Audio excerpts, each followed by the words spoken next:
नमस्कार दोस्तों, मैं आपका अपना अनिल जसपाल। आज हम रहीम के जो दोहे हैं, नीति के जो दोहे हैं, उनके बारे में जानेंगे। देखिएगा, पहला दोहा है, रहीम ने देखी बड़े को लघु न दीजिए डार, जहां काम आवे सुई कहा करे तलवारी। एक सादे सब सधे, सब सादे सब जाय, रहीमन मूली सींचबो फूले फले अघाय। कदली सीप भुजंग मुख सवाती एक गुण तीन, जैसी संगति बैठी ते सो फल है दीन।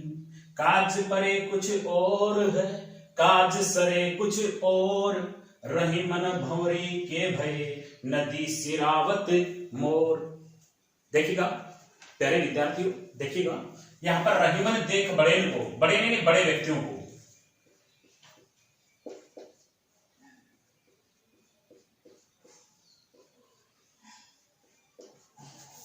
बड़े व्यक्तियों को, लघु छोटे व्यक्तियों को, या छोटे छोटे पद वाले छोटे व्यक्ति न दीजिए डारी। डारी का मतलब त्याग मत देना, छोड़ मत देना, त्याग मत देना। जहां काम आवे सुई, हम सभी जानते हैं सुई तलवारी, तलवार। देखिएगा, रहीम ने देखी बड़े को, रहीमदास जी कहना चाह रहे हैं, अगर तुम्हारी जान पहचान अगर बड़े व्यक्तियों से हो जाए, लघु ने दीजिए डारी, तो कभी भी छोटे व्यक्तियों को त्याग मत देना। अगर आपकी जान पहचान बड़े व्यक्तियों से हो जाती है, कभी भी छोटे व्यक्तियों को त्याग मत देना, क्योंकि जो छोटे व्यक्ति हैं उनका अपने स्थान पर महत्व होता है और बड़े व्यक्तियों का अपने स्थान के ऊपर महत्व होता है। अर्थात दोनों का अपने अपने स्थान पर महत्व होता है। आगे देखो, जहां काम आवे सुई, हम देखते हैं कि जहां पर सुई का प्रयोग होता है, कहा करे तलवारी, वहां पर तलवार कुछ नहीं कर सकती है। अर्थात अगर हमारे पैर के अंदर कांटा चुभ चुका है, कांटा चुभ गया है, तो उसको निकालने का जो कार्य करती है वह सुई करती है। कहा करे तलवारी, वहां पर तलवार का कोई कार्य नहीं होता है। अर्थात तलवार वहां कुछ नहीं कर सकती है। तलवार का अपने स्थान पर महत्व है और सुई का अपने स्थान पर महत्व है। उसी प्रकार से बड़ा जो अधिकारी है वह अपने स्थान पर महत्व देता है, छोटा व्यक्ति अपने स्थान पर महत्व देता है। बताया गया है कि सभी का सम्मान करना चाहिए, अच्छा व्यवहार करना चाहिए, सभी से प्रेम पूर्वक रहना चाहिए। 2 नंबर पे देखिएगा, इसी में देखिएगा अगला, एक साथे सब सधे, सब साधे सब जाय, रहीमन मूली सींचबो फूले फले अघाय। देखिएगा, एक साथे, साधने पर, ध्यान देने पर, सब सधे यानी सभी कार्य बन जाते हैं। अगर हम एक कार्य के ऊपर ध्यान देते हैं तो हमारे जो सभी कार्य हैं वह सभी कार्य पूर्ण हो जाते हैं। अर्थात अपना जो उद्देश्य होता है उस उद्देश्य पर हम ध्यान देते हैं तो हमारा उद्देश्य बन जाता है। देखिएगा, एक साधे सब सधे, सब साधे सब जाए। एक कार्य पर ध्यान देने पर हमारे सभी कार्य बन जाते हैं। सब साधे सब जाए, अगर हम सभी कार्यों पर एक साथ ध्यान देते हैं तो कोई भी कार्य नहीं बन पाता है। सब जाए, सभी हाथ से निकल जाते हैं। रहीमन मूलही, मूलही का अर्थ था जड़ को। रहीमदास जी कहते हैं कि हमें हमेशा मूलही, जड़ को सींचबो यानी सींचना चाहिए। फूले फले अघाय, तो वह भरपूर मात्रा में फूलेगा फलेगा और भरपूर मात्रा में हमें क्या देगा, फूल प्रा, या फिर भरपूर मात्रा में हमें फल देगा। रहीमदास जी कहना चाह रहे हैं कि हमेशा पेड़ों की हमें जड़ों को सींचना चाहिए। जब हम पेड़ों की जड़ों को सींचेंगे तो हमें भरपूर मात्रा में फल और फूल प्राप्त होंगे। अर्थात इस दोहे में, इस नीति के दोहे में बतलाया गया है कि हमेशा हमें एक उद्देश्य पर ध्यान देना चाहिए। अगर हम उस उद्देश्य पर ध्यान देंगे तो हमारा प्रत्येक जो कार्य है वह परिपूर्ण रूप से हो जाएगा, पूरे जो कार्य हैं वह बन जाएंगे। इसकी भाषा देखें तो भाषा ब्रज भाषा का प्रयोग किया गया है। भाषा ब्रज भाषा,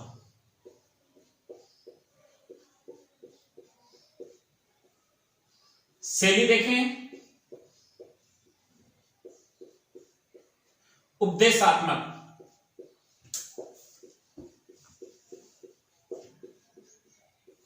उपदेशात्मक या परामर्श शैली का प्रयोग किया गया है।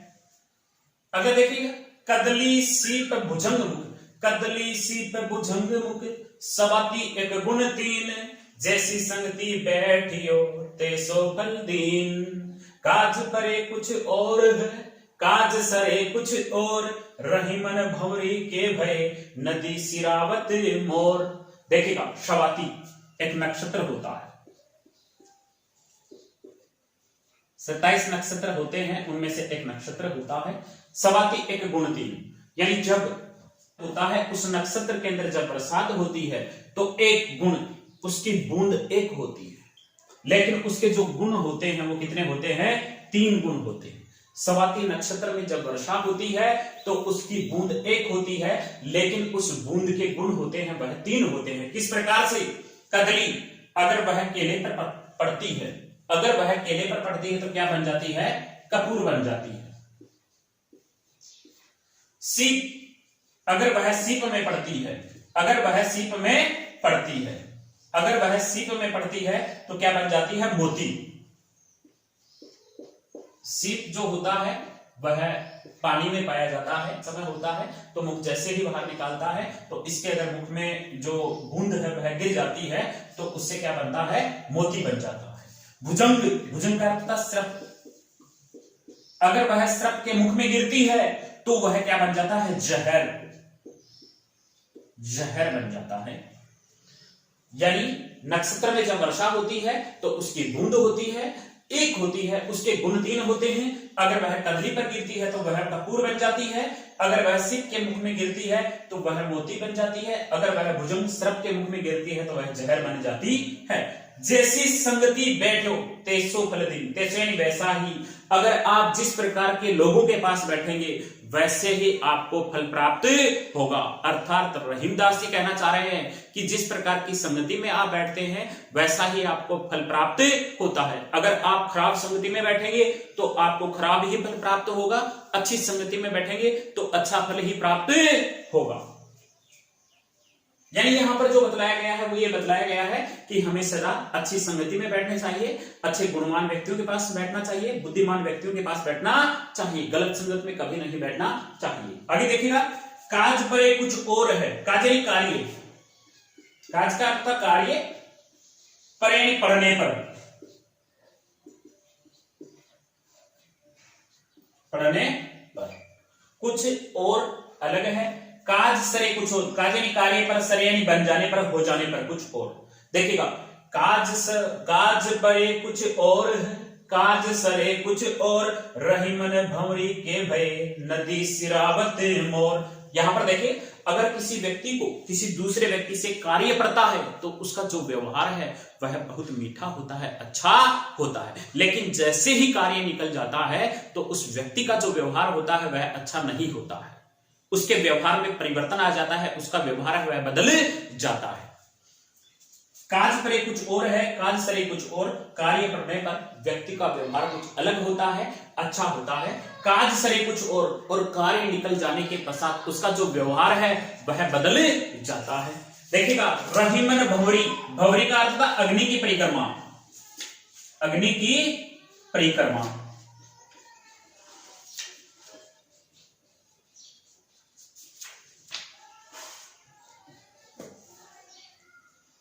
अग्नि की परिक्रमा, सिरावत बहा देते हैं। मोर का अर्थ था मुकुट, मुकुट। देखिएगा, रही मन भंवरी के भय, नदी सिरावत मोर। रहीमदास जी क्या कहना चाह रही है कि जिस प्रकार से दुल्हे का जो रूप होता है वो उसके मुकुट से अच्छा लगता है। दुल्हा है जब शादी करने जाता है तो उसका जो मुकुट होता है, उसका जो वर्चस्व होता है, उस समय उसका जो वर्चस्व होता है, यानी उससे यह पता लगता है कि यह दुल्हा है, तो उसकी जो पहचान होती है वह मुकुट होती है। लेकिन भंवरी जब वह अग्नि की परिक्रमा कर लेता है, अर्थात उसके जो शादी हो जाती है, उसके फेरे हो जाते हैं, उस समय उसके सिर के ऊपर क्या रहता है? मुकुट। नदी सिरावत मोर, लेकिन जैसे ही अग्नि की परिक्रमा होती है, फेरे होते हैं, उसके पश्चात उस मुकुट को नदी में वह क्या कर देता है, विसर्जित कर देता है, बहा देता है। अर्थात ये कहना चाहता है कि हमें जिस समय जिस वस्तु की आवश्यकता होती है वह हमारे लिए बहुत मूल्यवान होती है, लेकिन जैसे ही उसकी आवश्यकता खत्म होती है तो वह वस्तु हमारे लिए तुच्छ बन जाती है। अब देखिएगा इनमें अलंकार देखें,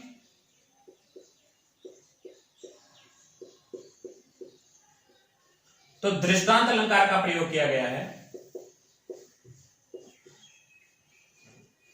उपदेशात्मक शैली है, ब्रज भाषा का प्रयोग किया गया है और दृष्टांत अलंकार का भी प्रयोग किया गया है। देखें शांत रस का प्रयोग,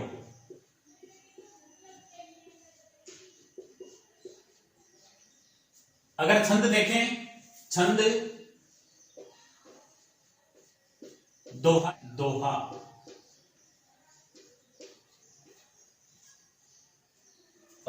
3 नंबर पे देखिएगा, जो रहीम उत्तम प्रकृति का करी सख्त कुसंग, चंदन विष व्याप्त नहीं लिपटे रहत भुजंग, रूठे सुजन मनाइए जो रूठे सो बार, रहीमन फिर पोइए टूटे मुक्ताहार, तरुअर फल नहीं खात है सरबर पिए हिन पान, कही रहीम पर काज हित संपत्ति संचय सुजान, धोते बादल कवार की जो रहीम गहरात, धनी पुरुष निर्धन भरे करे पाछली बात। देखिएगा यहां पर दोहा है, उसको देखिए, जो रहीम उत्तम प्रकृति, उत्तम का अर्थ अच्छा, उत्तम का अर्थ है अच्छा,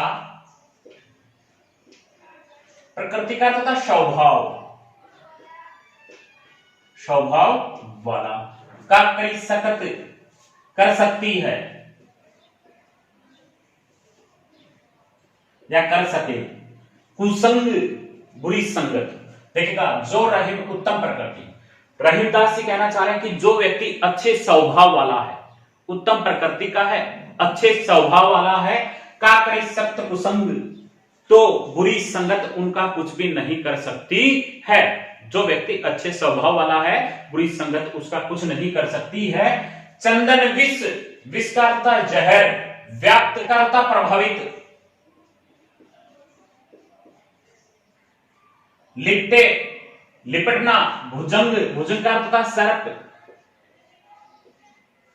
देखिएगा चंदन का जो पेड़ होता है वो बहुत मूल्यवान होता है, उस पेड़ के भुजंग यानी जो सर्प हैं वो क्या करते हैं, लिपटे रहते हैं। जो चंदन का पेड़ होता है वो बहुत मूल्यवान होता है, उस चंदन के पेड़ के ऊपर जो सर्प है वो लिपटे रहते हैं, लेकिन विष व्याप्त, लेकिन वह अपने जहर से उस पेड़ को प्रभावित नहीं कर सकते हैं। अर्थात कवि कहना चाहता है कि जो उत्तम स्वभाव वाला जो व्यक्ति है, अगर वह बुरी संगत में बैठता है तो भी बुरी संगत उसका कुछ नहीं कर सकती है।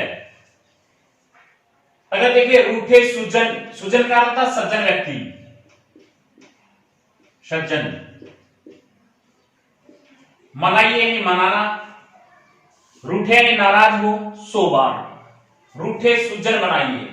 अगर कोई व्यक्ति अच्छे स्वभाव वाला कोई व्यक्ति है, वह अगर आपसे रूठ जाता है, नाराज हो जाता है, तो उसे मनाना चाहिए, मनाइए, उसे मनाइए। जो रूठे 100 बार, अगर वह 100 बार भी नाराज होता है, 100 बार या तो उसे 100 बार ही मनाना चाहिए, क्योंकि वह अच्छे व्यक्तित्व का धनी है।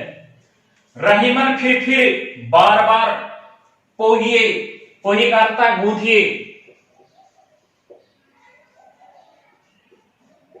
पोहे का अर्थ होगा गूंथिए।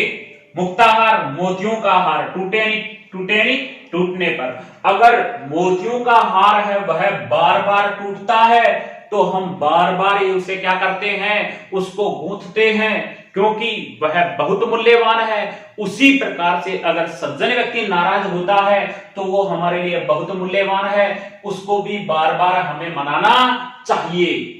यहां पर देखिएगा फिर में पुनरुक्ति प्रकाश, पुनरुक्ति प्रकाश। उसके बाद में का करी सख्त कुसंग अनुप्रास, अलंकार।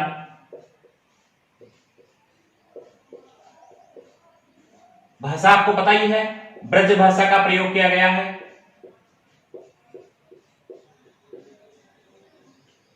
छंद है दोहा छंद।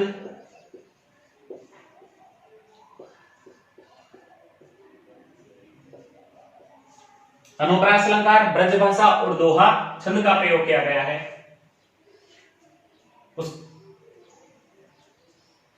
उसके बाद अनुप्रास व दृष्टांत अलंकार।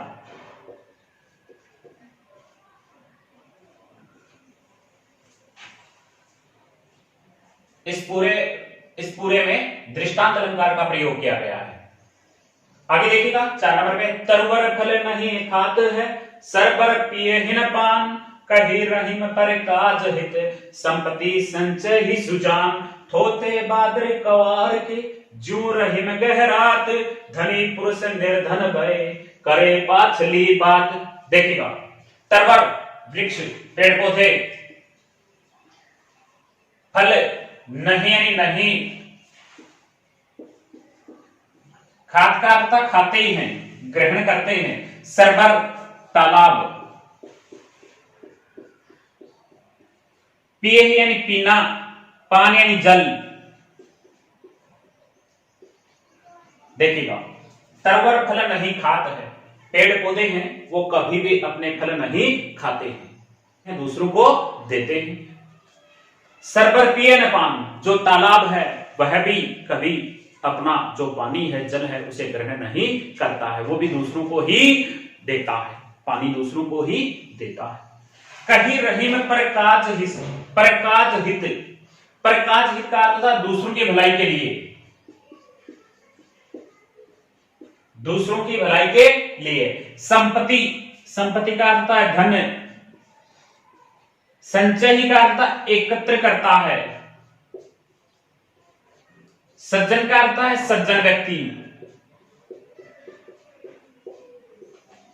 देखिएगा कहीं कहीं रहीम प्रकाश हित, कवि रहीमदास जी कहते हैं कि सुजान का अर्थ है सज्जन व्यक्ति, सज्जन व्यक्ति दूसरों की भलाई के लिए जो धन दौलत है उसे एकत्र करते हैं। जिस प्रकार से तालाब है वह दूसरों की भलाई के लिए पानी देता है, पेड़ पौधे हैं वो दूसरों की भलाई के लिए क्या देते हैं, फल देते हैं, उसी प्रकार से जो सुजान जो सज्जन व्यक्ति है वह दूसरों के कार्य के लिए धन है वह एकत्र करता है।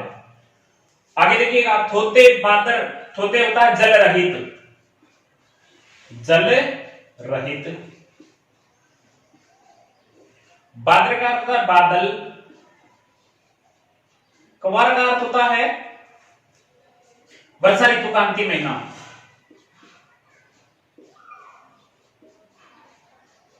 का अंतिम माह है, वर्षा ऋतु का अंतिम माह यानी आश्विन। गहरात, गरजते हैं, घुमड़ घुमड़ करके आते हैं।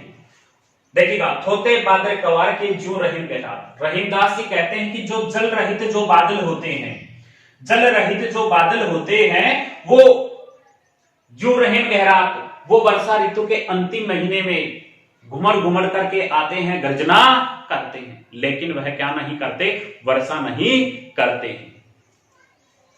धनी धनवान पुरुष निर्धन भय, भय यानी हो जाता है, करे नहीं करता है, पाछले यानी पिछली, बातें नहीं बातें। जिस प्रकार से जो धनवान जो पुरुष होता है अगर वह अपनी बातों को बढ़ा चढ़ा करके कहता है, डिंगे हाँकता है, बढ़ चढ़ करके बातें कहता है, तो वह क्या कर हो जाता है, वो गरीब व्यक्ति बन जाता है। अर्थात कभी भी किसी व्यक्ति को अपने बारे में बढ़ा चढ़ा करके बातें नहीं करनी चाहिए, क्योंकि ईश्वर सब देख रहा है और ईश्वर ने चाहा अगर कोई धनवान व्यक्ति है और वह बढ़ा चढ़ा करके बात करता है तो ईश्वर उसे निर्धन कर देते हैं, गरीब बना देते हैं। विषय देखिएगा संपत्ति संचयी सुजान अनुप्रास, अनुप्रास अलंकार का प्रयोग।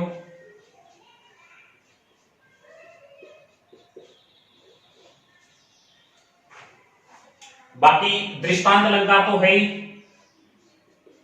दृष्टांत अलंकार का प्रयोग तो किया गया ही है।